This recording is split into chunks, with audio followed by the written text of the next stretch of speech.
Welcome! Today we're going to talk about this lovely 2022 Infiniti QX55 Sensory all-wheel drive that we have for sale.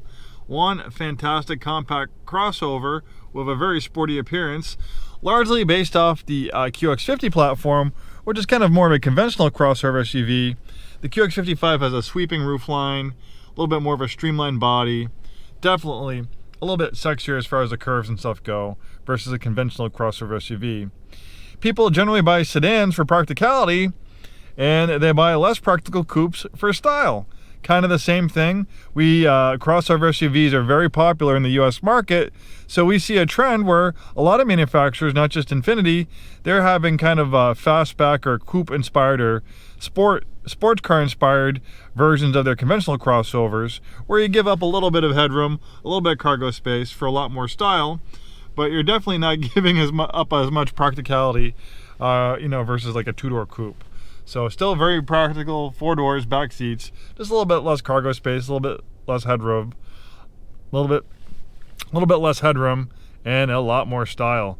This has a beautiful two-tone perforated leather interior. We have heated and ventilated front seats. That two-tone leather continues onto the dashboard. We have wood trim on the doors, synthetic leather and stitching on the dashboard, very beautifully done interior.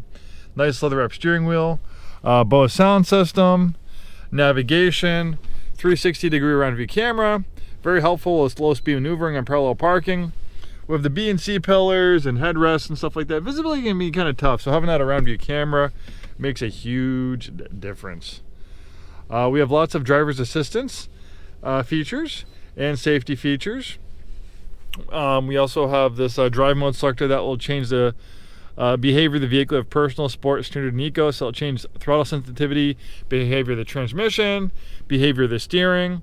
You can also access that drive mode selector here and drill down a little bit deeper if you want. You can make individual changes to the engine and transmission.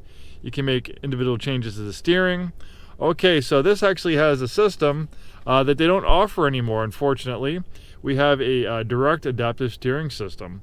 It's a drive-by-wire. This was first pioneered in 2014 on the Infiniti Q50, and it's completely digital steering system. There is a mechanical steering rack that acts as a backup, so if you have a catastrophic loss of power, a clutch will pop in and that will activate the mechanical steering rack. But right now, there's no mechanical connection to the front wheels. It's all handled by electric motors and computers. It can react to steering inputs faster than a mechanical rack. It can filter unwanted feedback, like if you hit a rut in the road or a bump that would jerk the wheel, that will get filtered out. So it filters out the feedback that you don't want to feel and filters in the feedback that you do want to feel. And then it's like a video game. You can actually take a lot of control over the feel of the steering, the ratio, the weight of it. So you have sport, you have dynamic plus, dynamic, the default, standard mode.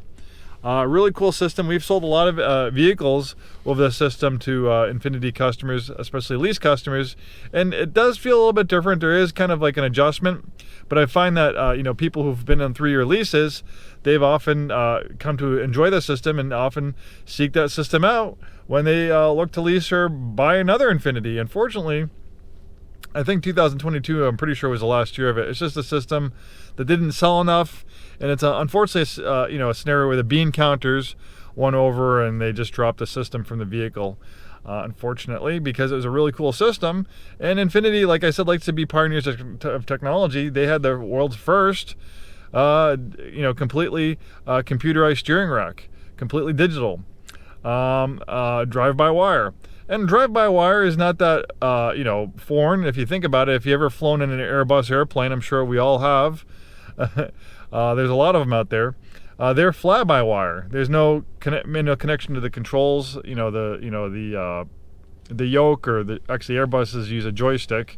But luckily we have a mechanical backup with the QX50 and QX55 and Q50 and Q60, which they put the system on. Another vehicle that recently came out with a completely drive-by-wire system is Tesla. The new Cybertruck actually has a drive-by-wire system, a steer-by-wire. And that's completely digital. There's no mechanical backup, but it has like triple redundancies. It like has a battery built into the steering system, so if you do lose power, you can safely steer to the side of the road. But Infiniti was well ahead of Tesla, almost 10 years in 2014, with that Q50 featuring the first drive-by-wire system. There's other pioneering technology, which I'll talk about a little later when we get towards the engine, which is pretty cool. So that's the drive-by-wire. Let's go back to the drive mode selector. You have active trace control, which will brake individual wheels to help the vehicle rotate better through the corners. We have active engine braking. This has a variable compression engine, which we'll talk about more. That's some of the more pioneering technology. So active engine braking is a natural tendency for a vehicle to slow down when you remove your foot off the gas or downshift into a lower gear. So active engine braking would be beneficial if you're going down a steep grade, like over a mountain pass. You don't want to be riding the brakes for 20 minutes, a half hour while you're going down that downhill portion of the grade, because that could overheat your brakes, cause them to fail, cause them to warp, cause premature brake failure. So being able to downshift to a lower gear to maintain a safe speed down that grade without having to use the brakes is a better scenario.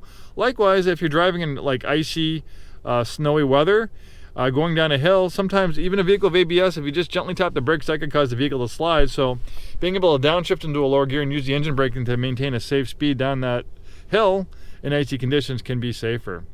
So yeah, those are the drive mode selector options. And then for driver's assistance, we have a lot of features. We have VDC, which ties the traction and stability control system together. That stands for vehicle dynamic control. We have lane departure warning and lane departure intervention. So if you start veering out, it will steer you back in. We have steering assist, which will keep you centered in your lane while driving on the highway. It will follow gentle bends as well. Forward and backward emergency braking.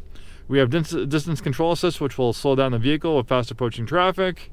Blind spot warning and blind spot intervention. So if you start changing lanes into the vehicle in your blind spot, it'll steer you back in your lane. And traffic sign recognition.